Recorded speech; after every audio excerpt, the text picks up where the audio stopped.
माननीय अध्यक्ष महोदय, आपने इस बिल पर भाग लेने के लिए समय दिया, आपका धन्यवाद। जो ये बिल आया है, सरकार की मंशा ठीक नहीं है। एक तो जो लोक आयुक्त है, आज तक उसमें कोई भी केस आज तक जो है उसमें किसी को टांगा नहीं गया। लाखों करोड़ों रुपए लोक आयुक्ता के ऊपर खर्च हो रहा है, परंतु हमारा लोक आयुक्ता एक सफेद हाथी के सिवाय कुछ नहीं है। अब आप उसको भी जो उसके पावर्स उसको डायल्यूट करने की बात कर रहे हो। इसमें प्रावधान है कि सिटिंग जो चीफ जस्टिस हो सकते हैं या सुप्रीम कोर्ट के जज हो सकते हैं। अब आप कह रहे हैं कि भाई ये लोग मिलते नहीं है, इसलिए कोई जज हो सकता है। तो आप मतलब जो है, जो मंशा पहले के जो थी कि भाई एक हाई पोस्ट है जिसमें व्यक्ति ऐसा हो, निष्पक्ष हो, जो हमें जो है न्याय दे सके। आप अब चोर दरवाजे से अपने चैतों को जो लगाने के लिए अब ये जो है आप एक अमेंडमेंट लेके आ रहे हो। आप बताइए आपकी मंशा क्या है? आपको अब क्या पूरे हिंदुस्तान में क्या कहते हैं, सुप्रीम कोर्ट के रिटायर्ड जज नहीं मिल रहे? क्या सुप्रीम कोर्ट से जो है या हिमाचल प्रदेश या किसी प्रदेश के रिटायर्ड चीफ जस्टिस नहीं मिल रहे?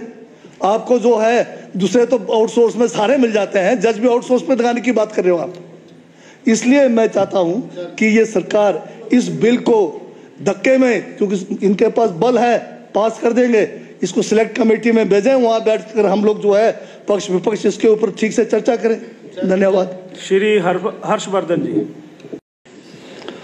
माननीय अध्यक्ष महोदय, बिल नंबर 11 हिमाचल प्रदेश सरदार पटेल विश्वविद्यालय मंडी हिमाचल प्रदेश स्थापना और विनियमन विधेयक 2021 का सर, इसमें जो मंशा रखी गई है कि प्रदेश में जो है हायर एजुकेशन को जो है ठीक से व्यवस्था करने के लिए एक और अतिरिक्त विश्वविद्यालय जो है हिमाचल प्रदेश में मंडी में सरदार पटेल के नाम से रखा जाए। सबसे पहली बात है कि इन्होंने इसमें बजट कितना रखा है? 10 करोड़ रुपए कुल बजट रखा है। आज की तारीख में 10 करोड़ में एक सीनियर सेकेंडरी स्कूल नहीं बनता है। आप जो है चुनाव आ रहे हैं, चुनाव को नजदीक देखते हुए मंडी क्षेत्र के लोगों को लुभाने के लिए ऐसे काम कर रहे हो। आप बताइए 10 करोड़ में किस तरह से अब जो है विश्वविद्यालय चलाओगे? आप खुद शिक्षा मंत्री रहे हैं यहाँ बताइए कि सीनियर सेकेंडरी स्कूल के बिल्डिंग का कितना खर्चा होता है। एक अगर सीनियर सेकेंडरी स्कूल अगर आपने अच्छा बनाना हो, उसको जो है 10 करोड़ भी कम है, और आप 10 करोड़ में विश्वविद्यालय बना रहे हो। किसको बेवकूफ बनाने जा रहे हो? ये चुनावी स्टंट छोड़िए। ये जो है बिलों के माध्यम से जो है लोगों के जो है दिल नहीं जीते जा सकते, लोगों के जो है कल्याण नहीं हो सकता है। अगर आप सही माने में अगर जो लोगों की भलाई करना चाहते हो, जो हिमाचल यूनिवर्सिटी जो शिमला में है उसमें जो धांधलियां हो रही है, उसका जो स्तर गिर गया है नीचे, उसको ऊपर लाने की कोशिश कीजिए आप। वहां तो आपने पट्टा प्लेट कर दिया हिमाचल विश्वविद्यालय शिमला का, और एक नई आपने जो है परंपरा शुरू कर दिया। 10 करोड़ रुपए, आपको शर्म आनी चाहिए। 10 करोड़ रुपए में आप जो है यूनिवर्सिटी खोलेंगे। और दूसरी बात है, आपने इसका जुरिस्डिक्शन इसमें नहीं दिया है कि ये यूनिवर्सिटी का जुरिस्डिक्शन कौन सा होगा, कि वो मंडी तक सीमित रहेगा कि शिमला तक आएगा, वो धर्मशाला की तरफ जाएगा। वो भी आप देखेंगे कि चुनाव में किसको फायदा पहुंचेगा, उस इलाके को जो है उस यूनिवर्सिटी का जुरिस्डिक्शन डालोगे। इसलिए ये जो बिल है जो नया यूनिवर्सिटी लाने का, ये लोगों के साथ छल है, लोगों के साथ कपट है, और जो हमारा पैसा है उसका दुरुपयोग होने वाला है। मैं इसका जो है विरोध करता हूं। माननीय अध्यक्ष महोदय, हमारे देश के स्वतंत्रता संग्राम में हजारों लाखों देशवासियों ने और उस संग्राम के प्रतीक उन महान नेताओं का, जिसमें 1875 से लें जिसमें रानी झांसी, तांतिया टोपे, हमारे मंगल पांडे, टीपू सुल्तान आदि, और बाद के दिनों में तिलक गोखले, राम प्रसाद बिस्मिल, अशरफ उल्लाह और राष्ट्रपिता महात्मा गांधी, नेताजी सुभाष चंद्र बोस, पंडित जवाहरलाल नेहरू, सरदार पटेल और डॉक्टर भीमराव अंबेडकर, और क्रांतिकारी हमारे भगत सिंह, राजगुरु, सुखदेव और चंद्रशेखर आजाद जैसे लोगों ने जो महान कुर्बानी दी, और उसी के कारण जो है आज हमारा देश लोकतांत्रिक है। आज हम सब जो चुनकर आए हैं, आज हमें जो लोकतंत्र में एक प्रतिनिधि बनने का मौका दिया है, इन लाखों हमारे देश के स्वतंत्रता सेनानियों की जो कुर्बानी है, उसके बदौलत हम आज यहाँ पहुंचे हैं। और ये भी सही है कि चुनाव जो है हमारे लोकतंत्र का एक उत्सव है। पहले की जो दुनिया थी उसमें लोकतंत्र नहीं था, उसमें जो है प्रतिनिधि चुने नहीं जाते थे। राजा जो है, राजा को माना जाता था भगवान का दूसरा रूप, और वो जो है पीढ़ी दर पीढ़ी जो है चलता था। और ये जो लोकतंत्र की शुरुआत हुई है, ये अमेरिका में शुरू हुई। अमेरिका का जो वहाँ लोकतंत्र का जो संघर्ष हुआ, वो भी जो है हमारा जो ब्रिटिश जो है, वहाँ पर जो 1688 में वहाँ पर जो एक क्रांति आई, जिसमें राजा को वहाँ पर सत्ता छोड़ना पड़ा, उसका प्रभाव जो है अमेरिका के रेवोल्यूशन पे पड़ा। और अमेरिका जो है आधुनिक हमारा जो दुनिया है, उसका पहला लोकतांत्रिक देश है, जहां पर वाशिंगटन जो है पहले जो है इसके राष्ट्र अध्यक्ष बने थे। आज हमारा प्रजातंत्र, और उसमें जो है विधायिका का सबसे बड़ा जो है हाथ है, और उसमें जो है चुने हुए लोगों का है। हमारा जो लोकतंत्र है चुने हुए लोगों के द्वारा चलता है। हम जो है प्रतिनिधि करते हैं लोगों का, और इसमें हम जो स्टेट लेवल पर है, हम जो प्रदेश लेवल पे हमारा जो असेंबली है, उसमें जो हम विधायक चुनकर आते हैं। आज हम विधायकों की क्या दशा है, आज हमारा विधायक कैसा होना चाहिए, आज हमारे विधायकों के ऊपर पूरी जो हमारे जो कॉन्स्टिट्यूएंट्स हैं, वो क्या हमसे चाहते हैं, उसके बारे में दोबारा सोचने की जरूरत है। पहले वक्त था जब देश आजाद हुआ, उस समय की परिस्थितियां कुछ और थी, और उसके बाद में अब इतना लंबा समय हो गया है, आज लोगों की सोच में फर्क पड़ गया है। आज जो है धरातल पे नए किस्म के जो है बहुत सारे ऐसे जो है मुद्दे आ गए हैं, जिनको जो है रिड्रेस करना जो आज विधायक का एक जिम्मेवारी बन गया है। आज अगर सही मायने में देखा जाए तो हमारा लोकतंत्र में आज जो इतने सालों के बाद भी आज विधायक की जो संस्था है वो कमजोर होते जा रहा है दिन प्रतिदिन। आज हम विधायक क्या हैं, हम विधायक जो है एक याचक के तरह हैं। हम कैसे याचक हैं, डीसी के दफ्तर के चक्कर लगाओ, एसपी के दफ्तर के चक्कर लगाओ, फलाने सेक्रेटरी के दफ्तर के चक्कर लगाओ, मंत्री लोगों के दफ्तर के चक्कर लगाओ। विधायक को आपने एक याचक की तरह बना दिया है। क्या शक्तियां दिया हुआ है आपने। लोग सोचते हैं कि विधायक बन जाए गए तो बहुत जो है ताकत होगी। ताकत का मतलब नहीं, मैं कोई बल की बात नहीं कर रहा हूं, कि कुछ न कुछ पब्लिक के लिए कर पाए हम। हमारी जो एक भूमिका होनी चाहिए, क्या होनी चाहिए, उस पर चिंतन करने की जरूरत है। और ये चिंतन हमें मिलकर करना होगा। जब हम उस पक्ष में होते हैं, ये कहेंगे कि जब आप उधर थे कुछ नहीं किया आपने, अब जब इधर है तब आप कर रहे हैं। ये सही है, जब हम यहाँ बैठते तो हमें अकल आती है, जब वहां जाते हैं अकल कम रहती है हमारी। पर आप इस बात से नहीं समझ सकते कि ये आपकी जिम्मेवारी है। अगर हमने वहां बैठकर सही निर्णय लिए होते, शायद हम यहाँ नहीं होते। तो आज आप वहां पर बैठे हैं, जहां से मिलकर आप जो है विधायकों की भूमिका को जो है इसको बदलने में जो है आप एक सहयोग कर सकते हैं। सर, माननीय अध्यक्ष महोदय, मैं यहाँ पर जो है विधायकों की जो एक दशा खराब हो रही है उसके बारे में कहना चाहता हूँ। आज की तारीख में आज विधायक जो है, विधायक के पास उसको कमजोर करने के लिए सरकार के पास बहुत सारे तरीके हैं।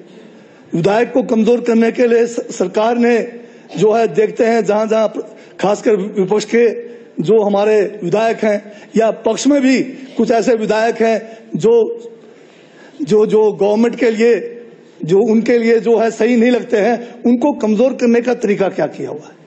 जो लोग वार्ड में जो है मेंबर नहीं जीत सकते, उनको आप कॉरपोरेशनों में वाइस चेयरमैन चेयरमैन बना देते हैं, लाखों रुपए उन पे खर्च करते हैं। जो लोग हारे हुए हैं, जो लोग थके हुए हैं, उनको आप आगे कर देते हैं। और उससे क्या हो रहा है, विधायक की संस्था जो है कमजोर हो रही है। आप बनाना है चेयरमैन, हम नहीं कहते मत बनाइए, पर चुने हुए लोगों में से बनाइए। वैसे तो आज आपके जो है कर्ज में डूबा हुआ हिमाचल प्रदेश, जितने भी कॉरपोरेशन है सारे के सारे घाटे में है। आप उन घाटे वाले कॉरपोरेशनों को बंद कर दो, क्या जरूरत है आपको लगाना। वैसे भी तो मंत्री चेयरमैन है कॉरपोरेशनों के, उसको वाइस की क्या जरूरत है। उसको एक आप जो बैसाखी क्यों दे रहे हो, और वो भी पब्लिक के पैसे के ऊपर आप उसको बैसाखी दे रहे हो। लोकतंत्र को कम करने के लिए, लोकतंत्र की हत्या करने के लिए, लोकतंत्र को जो हनन करने के लिए आप दे रहे हो। आज माननीय मुख्यमंत्री जी हेलीकॉप्टर से जाते हैं, बड़े बड़े जश्न मनाते हैं, लाखों रुपए के पंडाल लगाते हैं, फिर बड़े बड़े फट्टे लगाते हैं, जिसको शिलान्यास के पाटिकाएं कहो, आप उद्घाटन की पाटिकाएं कहो। करोड़ों रुपए खर्च हो रहे हैं, नाम किसका लिखा जा रहा है उसमें? उस क्षेत्र के विधायक का नाम नहीं लिखा जाता। उस क्षेत्र में जो सबसे निकम्मा आदमी है उसका नाम वहां पर लगाया जाता। उसका उस स्कीम में कोई सोच नहीं है, उसका कोई कंट्रीब्यूशन नहीं है। क्या आप विधायक के जो संस्था है उसको कमजोर नहीं कर रहे हो? आप चुने हुए विधायक चाहे इस पक्ष के हैं उस पक्ष के हैं, जो आपको ठीक नहीं लगते उनका नाम वहां नहीं लिखा जाता है। आपका उसमें जो है क्या कंट्रीब्यूशन है, मैं ये पूछना चाहता हूं। विधायकों को क्यों कमजोर किया जा रहा है? आप विधायकों को बजट आवंटन की जहां बात है, माननीय मंत्री जी कह रहे थे कि आपको जानना चाहिए कि आपके पास नाबार्ड का पैसा कितना है, आईपीएच का कितनी पाइपें हैं, इस किस्म के बहुत सारे। ये जिम्मेवारी किसकी है? ये आईपीएच डिपार्टमेंट की है, या आपके रेवेन्यू डिपार्टमेंट की है, या आपके जो है टूरिज्म डिपार्टमेंट की है? सभी डिपार्टमेंट की है कि विधायक को सूचना दीजिए। आज सूचना के अभाव में विधायक को आरटीआई लगाना पड़ता है, सूचना के अभाव में विधायक को जो है प्रश्न लगाना पड़ता है विधानसभा के अंदर। 1 घंटे के प्रश्न में जो प्रश्न काल होता है उसमें जवाब पूरा नहीं मिलता है। और जवाब क्या कितने लगेंगे? दिन में 7 या 8 प्रश्न लगेंगे, बाकी हमारे प्रश्न तो जो है बिना सप्लीमेंट्री के होते हैं। तो जब इस किस्म का काम होगा, विधायक कहां से जो है जनता की सेवा कर पाएगा? इसकी हमें जो चिंता करने की जरूरत है। इसकी चिंता होनी चाहिए कि विधायक को आपने जो है, अगर आपने ये शिलान्यास का अगर रूल नहीं बनाने, अगर शिलान्यास में अगर विधायकों को स्थान नहीं देना है तो इसको बंद कर दीजिए। लाखों रुपए करोड़ों रुपए इसमें खर्च किया जा रहा है। आपका जो है माननीय मुख्यमंत्री जी को भी नहीं पता होता है कि उस विधायक क्षेत्र में, उस विधायक का उसको बनाने में, उसकी सोच रखने में, उसके डीपीआर बनाने में सारा का सारा तो विधायक का काम है। अब उसको जो है एक लोकतांत्रिक उसका जो अधिकार है उससे कैसे वंचित कर सकते हैं, इसके ऊपर चिंता करने की जरूरत है। अभी यहाँ पर आज बिल बड़े तेजी से पास हुए। इतने तेजी से तो जो है बिल जिस तरह से यहाँ पास किए जा रहे हैं, इतने तेजी से तो जो है अब हम लोग आजकल जो ये जो कौन बनेगा करोड़पति है उसमें भी इतना जल्दी नहीं पूछते वो प्रश्न, वो भी बड़ा टाइम देता है। अमिताभ बच्चन बीच में हंसी मजाक भी कर लेता है। तो ये जो है हमारा असली दायित्व है कानून बनाना। कानून बनाने से पहले कोई मंत्री जी कोई बताए यहाँ पर जिसके विभाग ने पहले ये बिल सर्कुलेट करके हमें दिया हो, हमारे साथ बैठ के बैठक की हो कि हम ये बिल ला रहे हैं, आपका क्या इसके अंदर कंट्रीब्यूशन हो सकता है, क्या आपकी इसके अंदर चिंताएं हो सकती है? कभी आपने किया? बिल्कुल नहीं। ब्यूरोक्रेट्स बैठ के जो है लॉ डिपार्टमेंट का सेक्रेटरी को बोलते हैं बना दे भाई, लॉ डिपार्टमेंट का सेक्रेटरी ढूंढेगा हिंदुस्तान में इस किस्म के कितने बिल बने हुए। एक बिल ले लेगा किसी से, चाहे वो जैसे ले लिया हरियाणा का कोई बिल उठा के रख देगा और उसी को जो है सिर्फ उसमें हिमाचल लिख देगा और आगे ला देगा। और मंत्री जी का जो है मनसा तो है कि बिल पास कर दिया, खुश है, तालियां बजाए चलते बने, और दूसरे दिन फिर अमेंडमेंट लेके आ रहे हैं क्योंकि दूरदर्शिता नहीं है। आईपीसी अंग्रेजों के समय में 1800 में बना, आज दिन तक उसके अंदर जो है कोई अमेंडमेंट नहीं आया। 1-2 एडिशन हुए, बाकी अमेंडमेंट नहीं आया। वो दूरदर्शिता थी, वो सोच थी कि जो आज 21वीं शताब्दी में भी उसका आईपीसी चल पाया। हमारा जो एक्ट बनता है दूसरे दिन संशोधन इतना लंबा जाता है। अभी हाँ जी नहीं, हमने कहा पहले लड़े अंग्रेजों से, गोरों से, अब लड़ेंगे चोरों से। तो ये आप मुझे मत छेड़े। तो इसमें जो विधायकों की जो बात है, अब फिर उसके ऊपर सबसे बड़ी बात है आज विधायकों को क्या हो रहा है, नौकरशाही। नौकरशाही ये आया कहां से? ये आया ब्रिटिश, अंग्रेजों ने दिया। ठीक है, आजादी के समय हमारे पास कोई तंत्र नहीं था, मजबूरी में हमें जो ब्रिटिश का दिया हुआ सिस्टम को अपनाना पड़ा। कलेक्ट्रेट सिस्टम था, आज भी चल रहा है। आज इतना पावरफुल बना दिया हमने कलेक्टर सिस्टम को। डीसी तो ऐसा बन गया है कि पुराना महाराजा की तरह है। कांगड़ा जैसे में जहां 15 विधायक हैं, डीसी के पास जाएंगे तो उनको लाइन में बैठा रहना पड़ता है। आप ये कलेक्ट्रेट सिस्टम को खत्म कीजिए। आज जो है सत्ता का विकेंद्रीकरण कीजिए। आज जो है हर विधायक क्षेत्र में एसडीएम लेवल पर जो है केंद्र होना चाहिए। और जो बजट का आवंटन हो रहा है उसमें भेदभाव हो रहा है। इसलिए जिस तरह से हमारा ट्राइबल सब प्लान है, जिसका अब आपने नाम बढ़ा के ट्राइबल जो है डेवलपमेंट ट्राइबल योजना कर दिया है, उस तरह से हर विधायक क्षेत्र में एक जो है डेवलपमेंट जो है, जिस तरह से विधायक क्षेत्र निधि है, विधायक क्षेत्र विकास परियोजना होना चाहिए और उस परियोजना का मुखिया, उसका अध्यक्ष जो है विधायक हमारे में से होना चाहिए। और उसके अंदर सारा बजट उस चुनाव क्षेत्र का, चाहे पीडब्ल्यूडी का, चाहे आईपीएच का है, चाहे बागवानी का है, चाहे आपका टूरिज्म का है, चाहे किसी अन्य विभाग का है, सारे बजट वहां पर डिस्कस होने चाहिए। हम बैठ के फैसला करें अपने चुनाव क्षेत्र में कि हमने कहां पानी पहुंचाना है, हमने कहां पर सड़क बनानी है, कहां पर स्कूल का रिपेयर करना है। ये शक्तियां जब तक आप विधायक को नहीं दोगे, आप डीसी के नीचे विधायक को जो है वहां पर एक याचक की तरह रखोगे, ये लोकतंत्र बचने वाला नहीं है। वैसे भी जब से केंद्र के अंदर भाजपा की सरकार आई है, हिंदुस्तान का लोकतंत्र जो है खतरे में हो गया है। और जो एक दुनिया का एक जो लोकतंत्र के ऊपर निगरानी रखता है, जिसको जो है ये इकोनॉमिक इंडेक्स जो एक जो बहुत बड़ी संस्था है, उसमें जो है 2020 से पहले हम किस पायदान 41 पायदान पे थे अच्छे लोकतंत्र में, आज 51 पे पहुंच गए, 10 पायदान नीचे गिर गए। क्यों? कि आज लोकतंत्र में जो हमारी जो ताकत थी, जो हमारे बोलने की आजादी थी, वो सारा का सारा जो है प्रेजेंट गवर्नमेंट ने जो है उसको खत्म कर दिया है। तो इन्हीं बातों को ध्यान में रखते हुए, हाँ जी, इमरजेंसी हमारा तो इमरजेंसी था घोषित, हमारा तो घोषित इमरजेंसी था। आपका तो 7 साल में बिना घोषणा का इमरजेंसी लगा हुआ है। पहली बार देश में देशद्रोह का केस किसके ऊपर हो रहा है? जेएनयू के स्टूडेंट्स के ऊपर देशद्रोह का केस। आप अगर गवर्नमेंट के खिलाफ बोलेंगे देशद्रोह, अगर गवर्नमेंट के खिलाफ बोलेंगे, आपको ईडी, आपके ऊपर ईडी, आपके ऊपर सीबीआई, आपके ऊपर जो है सीडीआई, और जो है बिना कोई चरस पीने वाला है नहीं, चरस 5 ग्राम नहीं मिला, 25 दिन जेल के अंदर डालने वाली ये सरकार है। लोकतंत्र की हत्या है। याद कीजिए उन स्वतंत्रता सेनानियों को जिन्होंने अपना महान बलिदान किसके लिए दिया? बोलने की आजादी लोकतंत्र के लिए दिया। आज उस लोकतंत्र का जो हनन हो रहा है, आप उसमें शामिल है। कल आपको इतिहास जो है, कल आने वाला इतिहास जो है आपको माफ नहीं करेगा, आपको दोषी ठहराएगा, आपको माफ नहीं करेगा, और आपका काले अक्षरों में लिखा जाएगा कि भाजपा के राज में जो है। माननीय सदस्य, जरा इस संकल्प, इस पे जो विषय, माननीय अध्यक्ष महोदय, आप अगर उनको चुप कराएंगे, विधायकों की भूमिका के बारे में बोले हैं, जब मंत्री जी मुझे ये कुछ और ही बोल रहे हैं आप। नहीं, बदलते परिवेश की बात करें ना। नहीं, माननीय सदस्य बोल रहे हैं, बैठिए। नहीं बोल, इनका विषय पूरा होने दीजिए।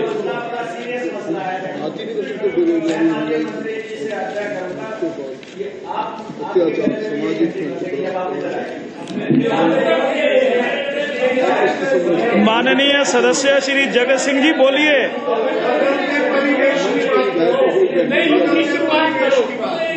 माननीय सदस्य जगत सिंह जी बोलिए। सर,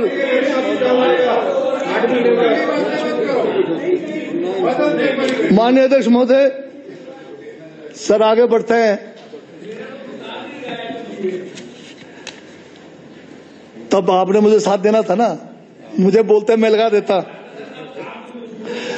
माननीय अध्यक्ष महोदय, विधायक जो है अपने चुनाव क्षेत्र का नेता होता है, और आज लोग जो है हमसे बड़ी उपेक्षाएं रखते हैं मरना जीने में। आज जो है हर सुख दुख में सोचते हैं लोग कि भाई ये विधायक जो है वहां आए और उनका जो है दुख और सुख में जो साथ दे, उसके लिए हमें साधन देना पड़ेगा आपको। आज डिपार्टमेंट्स में आप देख लीजिए, आज एक बीडीओ के पास भी गाड़ी है सरकारी, हम विधायक जो है खुद सेल्फ ड्राइव करके गाड़ी चलाते हैं। कई बेचारे आते भी नहीं है, उनको सीखना पड़ेगा, और सीखेंगे इस उम्र में तो शायद फिर गए वो भी हो जाएगा। तो विधायकों को वाहन सरकारी देने में क्या दिक्कत है? विधायकों को स्टाफ देने में क्या दिक्कत है? विधायकों की अगर संस्था को मजबूत करना है, मैं आपका धन्यवाद करता हूं। आज चीफ सेक्रेटरी को भी झंडी है, प्रतीक है एक, उससे नीचे सेक्रेटरी उसके पास भी झंडी है, जो आपका सेशन जज है उसके पास भी झंडी है, वाइस चांसलर्स हैं उनके पास भी झंडी है, जिला परिषद वाले के पास भी झंडी है। कोई पैसा थोड़ी लग रहा है झंडी में, आपने बहुत मदद की, कानून भी बना दिया, रूल्स भी बनाए, पर सरकार की ताकत नहीं रही। झंडी देते देते वो झंडी भी छीन गए। क्या क्या इच्छा शक्ति नहीं है? इच्छा शक्ति नहीं है। कुछ ठीक है, कुछ विधायकों को नहीं चाहिए झंडी तो ना लगाएं, पर विधायकों की संस्था को तो चाहिए। विधायकों की संस्था को तो चाहिए। जिस विधायक को ना चाहे ना लगाएं, कोई जरूरी जबरदस्ती थोड़ी तोप रहे। एक प्रतीक है, हर इंस्टीट्यूशन का अपना एक प्रतीक है, और विधानसभा तो जो है सबसे बड़ा प्रतीक है। आज आप लोक आयुक्ता का झंडी है, आज हर किस्म के लोगों का झंडी है। तो हमें झंडी में कोई पब्लिक का कोई पैसा लग रहा है क्या, या कोई सरकार का पैसा लग रहा है क्या? झंडी का पैसा भी हम देंगे, और मुझे उम्मीद है कि कल जाने से पहले आप झंडी दे देंगे। कम से कम आपसे तो शुरुआत हो जाए, कुछ ताकत तो मिले कम से कम। ये तो आपका क्षेत्र अधिकार है, क्षेत्र भी आपका, अधिकार भी आपका।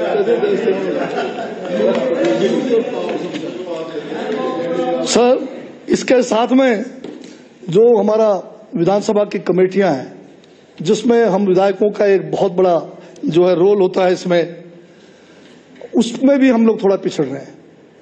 उसके लिए हम अभी जो है महीने में 2 या 3 मीटिंग्स रखते हैं, शुरू में, बीच में या लास्ट में। पर जो नजदीक में है उनका तो ठीक है, हमें जो है 250 किलोमीटर 300 किलोमीटर आना पड़ता है।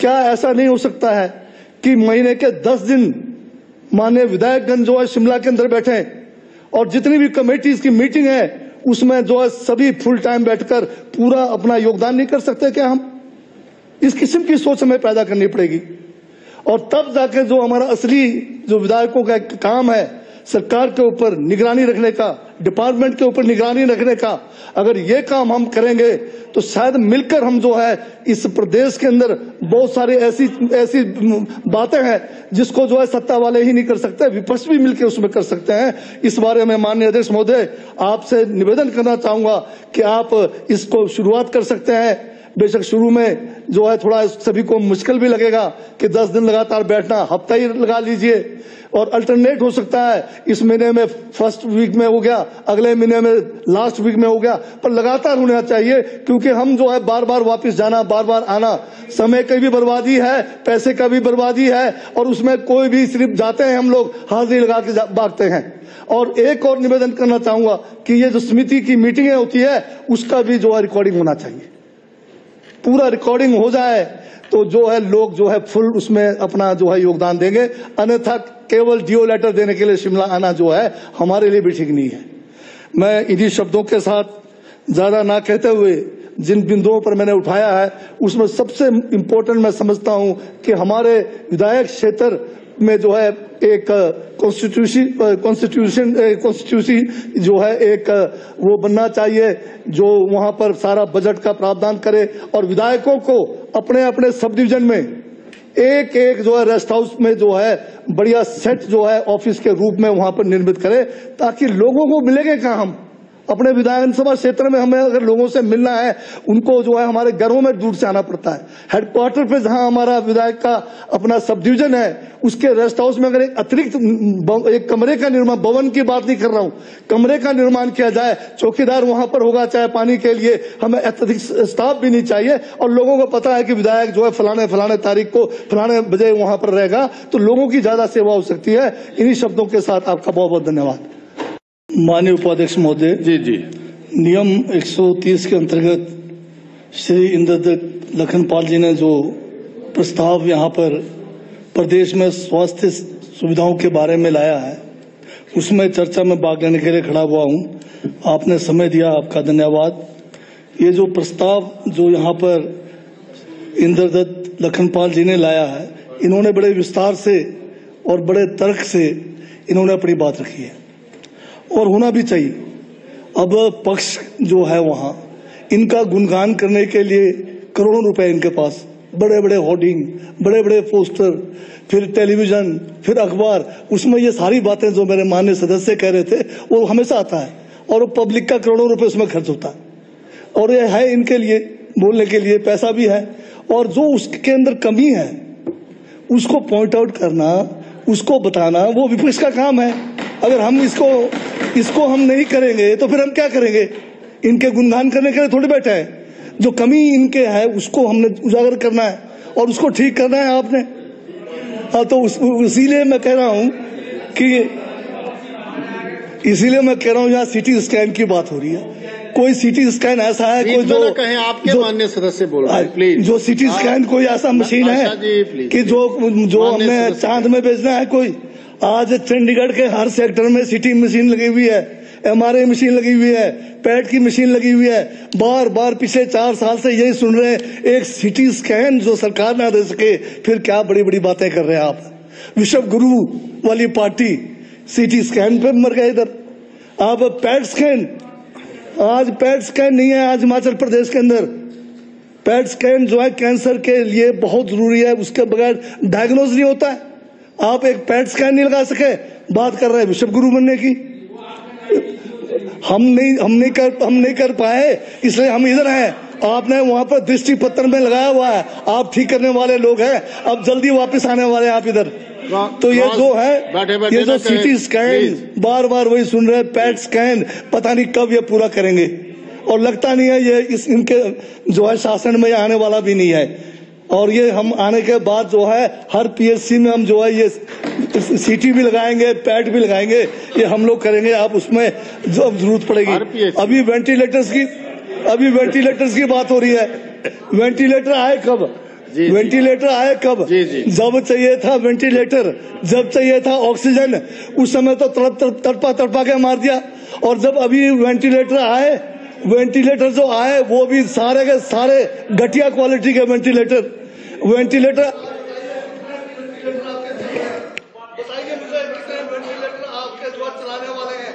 वेंटिलेटर माइक ऑफ स्कैंडल हुआ है प्राइम मिनिस्टर केयर फंड में, जिसका कोई ऑडिट नहीं होना है, जिसका कोई हिसाब नहीं मांगना है, वहां से जो है अरबों रुपए खर्च करके डब्बों में बंद पता नहीं किस कंपनी का आ गया है, वो वेंटिलेटर आपके काम नहीं आने वाला है। और अब आप जब कहीं वेंटिलेटर की जरूरत पड़े तो आप गलती से उस वेंटिलेटर में ना जाइए, वहां जाते ही मतलब खत्म हो जाएंगे आप वहां पर, आपका वहां बचने का कोई वो नहीं है। और भी ऑक्सीजन प्लांट की जो बात कर रहे हैं, वो जो ऑक्सीजन प्लांट की बात कर रहे हैं, उसके साथ में रिफिल के लिए प्लांट अलग से लगता है। और जब आप बैठ जाएंगे ऑक्सीजन लेने के लिए और उधर बिजली चली गई तो आप गए ऊपर, इसलिए जो रिफिल करना है वो प्लांट है कहाँ, उसको चलाने वाला कहाँ है? अभी बताइए कितना आपने ऑक्सीजन के जो है कितने जगह पे ऑक्सीजन की सुविधा दी है। अभी जो नया वेरिएंट आया हुआ इसका कोविड का, आपने उसके बारे में कुछ भी चिंता नहीं है आपको। आज जो है काशी के अंदर हमारे यशस्वी प्रधानमंत्री जी जो है बहुत बड़ा जो है एक फंक्शन रखा हुआ, धाम, काशी धाम बनाने चाहिए, हॉस्पिटल बना रहे, मंदिर। बताइए इनकी बुद्धि को क्या हो गया है?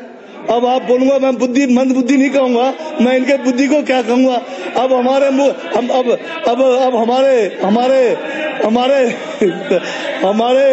हमारे सदन के नेता माननीय मुख्यमंत्री जी हमारे जो है यहाँ लावारिस छोड़कर दाम खाने काशी चले गए। हमें लावारिस छोड़ दिया है, बेरोजगारों को लावारिस छोड़ दिया है, पुलिसकर्मियों को लावारिस छोड़ दिया है, या कोरोना मूल के लोगों को लावारिस छोड़ दिया है, महंगाई से जो हम लोग ग्रस्त हैं उनको लावारिस छोड़ दिया है और दाम खाने चले गए उधर। बताइए क्या विडंबना है, ये भी बताइए। फिर महाराज विश्व गुरु वाले लोग हैं। अब हाँ बिल्कुल है, आप खुश होइए। बाहर के लोग हमारा मजाक उड़ाते हैं। अभी बीच में ना डिस्टर्ब माननीय उपाध्यक्ष महोदय, अभी हमारे एक माननीय सदस्य ने माननीय सदस्य ने पता नहीं जोश में कह दिया कि मैं मृत्यु लोक में नहीं जाऊंगा। क्या हुआ? मृत्यु लोक में जाऊंगा पर कांग्रेस में नहीं जाऊंगा। कौन जाएगा? किसी माननीय सदस्य ने कहा, यही बैठे हैं। मृत्यु लोक में तो एक दिन हम सबको जाना है, हमारे हाथ में नहीं है जी। परंतु जिस पार्टी में ये गए हैं मैं समझता हूँ वो मृत्यु लोक से भी बदतर जगह है। और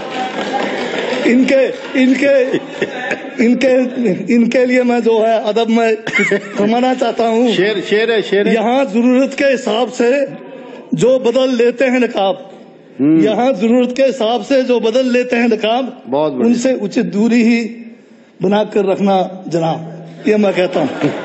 और एक छोटा सा और कहना चाहता हूँ, दोबारा यहाँ लोग उपाध्यक्ष महोदय, यहाँ लोग हकदार बदल देते हैं जी, यहाँ लोग हकदार बदल देते हैं जी। ख्वाहिश पूरी ना हो तो रिश्ते क्या भगवान भी बदल देते हैं। बहुत बढ़िया बात। तो इससे ज्यादा मैं नहीं कहना चाहता ये। थैंक यू, बस हो गया जी। हाँ जी,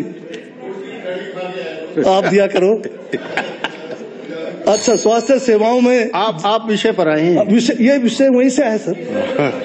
ये भूमिका इन्होंने बांधी थी सर, भूमिका इधर से बांधी थी इन्होंने। अब स्वास्थ्य सेवाओं में बहुत सारी बातें आ गई, मैं उन पे जो है नहीं जाऊंगा, पर आयुर्वेदा का विषय यहाँ नहीं आया है। आयुर्वेदा में 1400 का कार्डर है आपका, और आज की तारीख में 1/3 जो है वैकेंसीज है, और इस साल के अंत तक जो है आधे से ज्यादा वैकेंट होने वाले हैं पोस्ट। 700 से ज्यादा आयुर्वेदा के जो है डॉक्टर्स आपके पास जो है खाली पड़े हैं। आपके पास पैसा भी है, फिर इस वैकेंसी को और हजारों हमारे नौजवान जो है जो डॉक्टर्स बने हुए हैं उनको क्यों नहीं लगा रहे? मेरे चुनाव क्षेत्र में आपके आयुर्वेदा के सारे जो है ताले लगे हुए हैं। आप क्यों रिक्रूटमेंट नहीं कर रहे हैं, जबकि आपके बजट में जो है लगाने के लिए व्यवस्था है, पैसा है, हर साल आप उस पैसे को सरेंडर कर रहे हो। तो आयुर्वेदा को अगर चलाना है तो आपको इनका रिक्रूटमेंट करना पड़ेगा। अगर आप अगर सीरियस नहीं है तो आप छोड़ दो, फिर इनको फिर क्यों जो है झांसा देकर रखा हुआ है आयुर्वेदा के सारे उसमें। और दूसरी सबसे बड़ी बात है कि आज हमारे यहाँ पर फार्मास्यूटिकल कंपनियां हैं, उससे हमारा यहाँ पर जो है रेवेन्यू तो आएगा, पर वो जो है नाम हमारा हिमाचल का बदनाम कर रहे हैं। यहाँ पर कोई जो है यहाँ पर 624 के करीब आपकी फार्मा कंपनियां हैं, और ये कंपनियां जो है सब स्टैंडर्ड दवाइयां यहाँ पर जो है तैयार कर रहे हैं। सैंपल फेल हो रहे हैं।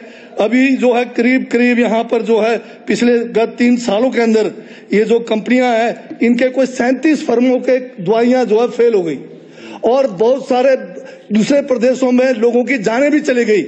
और डिपार्टमेंट क्या कर रहा है यहाँ पर, उनके खिलाफ जो है अभी तक जो है 37 में से 24-25 का तो अभी इन्वेस्टिगेशन ही चल रहा है, और 2-4 के खिलाफ, एक के खिलाफ FIR किया है, बाकी के खिलाफ डिपार्टमेंटल पनिशमेंट क्या है कि 1 महीने का लाइसेंस बंद, 7 दिन का लाइसेंस बंद, लोगों की जान चलेगी। आप सिर्फ 1 हफ्ते का उनको जो है लाइसेंस बंद कर रहे हो। उनके खिलाफ जो है FIR होना चाहिए, उनके खिलाफ 302 का मुकदमा भी लगना चाहिए, और उन कंपनियों को जो है हिमाचल से जो है उनको रफा दफा करना चाहिए, तभी हमारी जान बचेगी। आप उसके ऊपर चिंता नहीं कर रहे। ये आज की जरूरत है। ये दवाइयां जो है सब सारी घटिया दवाइयां जो है हमारे हिमाचल में बन रही है, और किसी दिन ऐसा ना हो कि हम में से भी कोई उसका शिकार बन जाए, इसके ऊपर चिंता करने की जरूरत है। और यहाँ पर जहां पर ये जो आपके मेरे अपने चुनाव क्षेत्र में, अब आप कहते थे कि कांग्रेस समय में बहुत ज्यादा इंस्टीट्यूशंस खोल दिए, आज आप क्या कर रहे हैं? हमारे राजा साहब जब मुख्यमंत्री थे उन्होंने दूर दराज इलाकों में इंस्टीट्यूशंस खोले, उसी का फलस्वरूप आज जो है जो हिंदुस्तान में हमारा रैंकिंग अच्छा है स्वास्थ्य क्षेत्र में। इंफ्रास्ट्रक्चर के हिसाब से कमियां जो है मेरे साथियों ने गिनाया है। अभी क्या कर रहे हैं आप, चुनाव आते समय मेरा एक शोंग गांव है, आपने वहां PSC हमारा जो है 2017 में हमारा वहां पर वो जो है शुरू किया था, आपने जो है उसको जो है आके 19 में उसको 20 में उसको डिनोटिफाई कर दिया। और अभी मुख्यमंत्री जी आए, उसी जगह से 15 किलोमीटर जहां कोई आबादी नहीं है, वहां PSC खोल दिया। और अपने वक्तव्य में मुख्यमंत्री जब भाषण दे रहे थे कहते हैं कि जनजाति लोग गलत नहीं बोलते, झूठ नहीं बोलते, शायद ठीक जगह बताया होगा। जिस मुख्यमंत्री को यही नहीं पता कि मैं PSC खोलने की घोषणा कहां कर रहा हूं, फिर कैसे घोषणा कर रहे हैं बताइए आप। तो इस किस्म की घोषणाओं से आप जो है लोगों का कल्याण नहीं कर रहे हैं, आप लोगों का जो है नुकसान ही कर रहे हैं। और अभी यहाँ पर जो है ये जो आपके ये हेल्थ केयर की बात आई है, आयुष्मान या हिमकेयर, नाम बदलने में आप माहिर हैं। आपने सारे नाम बदल दिए, रेलवे स्टेशन के नाम बदल दिए, आपने गांव के नाम बदल दिए, शहर के नाम बदल दिए, स्कीमों के भी नाम आपने लगातार बदल दिए। ये हमारे समय के केयर की सारी स्कीमें, आयुष्मान भारत भी हमारे समय का, हिम केयर भी हमारे समय का है। इसमें ठीक है कि आपने उसमें इजाफा किया है, 2.5 लाख से 5 लाख किया है, वो आपने किया, ठीक किया, अच्छा किया है। आपने उसमें वो है। आप अभी जो ये मुख्यमंत्री राहत कोष की बात कर रहे हैं, मैंने प्रश्न लगाया था, उसमें जिस दिन प्रश्न लगा था पिछले 2 साल पहले 3 करोड़ से ज्यादा जो है सिर्फ एक ही चुनाव क्षेत्र में, वो भी माननीय मुख्यमंत्री जी के चुनाव क्षेत्र में राहत दिया। बाकी लोग कोई बीमार नहीं होते, जिनको राहत नहीं चाहिए, बाकी लोग जो है सब ठीक है। 20 करोड़ के फंड में 3.5 करोड़ उधर चला गया, आज की तारीख में तो 10 करोड़ हो गया होगा वो। तो सारा का सारा ये बात है कि अंधा बांटे रेवड़ी, मुड़ मुड़ को अपने को दे। सारी रेवड़ियां अपने को रखनी है, आपने फिर क्या रखे हमारे लिए, आप बताइए। बिल्कुल ये तो जो है, हाँ जी द्वाला जी ठीक है, हम आपका बुरा नहीं मानते, पर आजकल आप भी बदले बदले से लगते हैं। कहीं ऐसा तो नहीं है कि नजदीक के कुछ हो रहा है। तो मैं वैसे तो अभी बहुत कुछ है इसमें, परंतु ये जो है इनमें अब यहाँ पर अभी कोरोना काल की बात हुई। कोरोना काल में आपने जितना बेड़ा गर्क इस हिमाचल प्रदेश का किया शायद आज तक कभी नहीं हुआ। बेड़ा गर्क किया इन्होंने। आप जब आप बोल रहे थे मैं बिल्कुल चुप था। तो जो कोरोना काल में जब आपने लॉकडाउन लगाया, हम लोग शिमला में विधानसभा के अंदर थे, मुख्यमंत्री जी एक स्टेटमेंट पढ़ने बैठ गए कि 23 तारीख से लॉकडाउन लगेगा। हमने कहा मुख्यमंत्री जी हम घर कैसे जाएंगे, बिना किसी मतलब लोगों को सूचना दिया हमने लॉकडाउन लगाया। नतीजा क्या हुआ, जो अपने घर से बाहर है, कोई जो शिमला में रहता है, वो कोई दिल्ली में रहता है, कोई बच्चे हमारे कॉलेजों में सब फंस गए, भूखे रह गए। उनको जो है कोई खाना नहीं, कोई पीने का इंतजाम नहीं, किसी किस्म की व्यवस्था नहीं। आपने किया क्या उस समय, आपने ई पास बना दिया और आपके कार्यकर्ता वो बन गए बिचौले। डीसी के पास जाओ ई पास के लिए। मेरे चुनाव क्षेत्र में ई पास किस किस को दिए गए, अफसरों ने अपने गाड़ी जो है एक दिया हुआ, दूध वाले को दिया हुआ 24 घंटे का ई पास। उसमें क्या लिखा हुआ है कि एडमिनिस्ट्रेशन मिल्क सप्लाई। बताइए इस किस्म के काम। हमारे वहां वेंटिलेटर वाली बात हो रही है, वहां एक प्राइवेट क्या हमारा जो प्रोजेक्ट अफेक्टेड एरिया का हॉस्पिटल था, वेंटिलेटर्स थे वहां पर, जो है एनएससीसी का डॉक्टर भी था। हमने कहा यहां पर बनाइए कोविड सेंटर, पर उनके साथ मधुर संबंध थे कंपनी वालों के साथ, वहां नहीं बनाया। लोगों को ऑक्सीजन लेने के लिए 250 किलोमीटर कल्पा से शिमला तक एम्बुलेंस में पीछे बंद, रास्ते में कोई शौच के लिए प्रावधान नहीं, कोई खाना नहीं। और यहाँ आईजीएमसी में आकर क्या होता था, 2-2 घंटे कोई पूछता नहीं था। आईजीएमसी में अगर 2 घंटे बाद बारी आई, ऊपर जाके बिस्तर मिल गया मुश्किल से, कहीं शौच में चला गया दूसरा पेशेंट, वहां किसी का सिर उसके ऊपर, किसी का टांग उसके ऊपर, एक बेड पे 2-2। जितने लोग वहां से आए सारे हाँप गए। फिर आप गुणगान कर रहे। वैक्सीनेशन कहते हैं कि आप दुनिया का पहला देश है जिसने 100%। अरे आपने 100% अभी तक भी नहीं किया। आपको टारगेट मिला था सेंट्रल गवर्नमेंट से कि पॉपुलेशन का 50%, 60% को कर दो, आपने वो पूरा कर दिया और उसने आपको 100% आप कह रहे हैं। अभी भी लोग वैक्सीनेशन के इंतजार में बैठे हैं। अभी जो बच्चे हैं उनको वैक्सीनेशन अभी भी नहीं है। आज बताइए आप कहाँ अपने आप गुणगान कर रहे हो। उस समय लोगों को कितनी मुसीबत हुई, ना कोई राशन, ना रहने का व्यवस्था, ना कोई दवाइयों की व्यवस्था, हर तरफ से लॉकडाउन किया हुआ। इमरजेंसी, हमारा तो इमरजेंसी घोषित था। आपको दौड़ने से पहले मौका तो मिला होगा, जब पीछे आए कैंची वाले आप दौड़ तो गए। यहाँ तो आपने बिना घोषणा किए ही हमें इमरजेंसी में डाला हुआ है। तो इन सब बातों को ध्यान में रखते हुए स्वास्थ्य सुविधाओं को जो है बेहतरीन करने के लिए बहुत गुंजाइश है। आप नाराज मत होइए, आप जो कमियां हैं पूरा कीजिए, मानव का कल्याण होगा। आपका धन्यवाद। Thank you.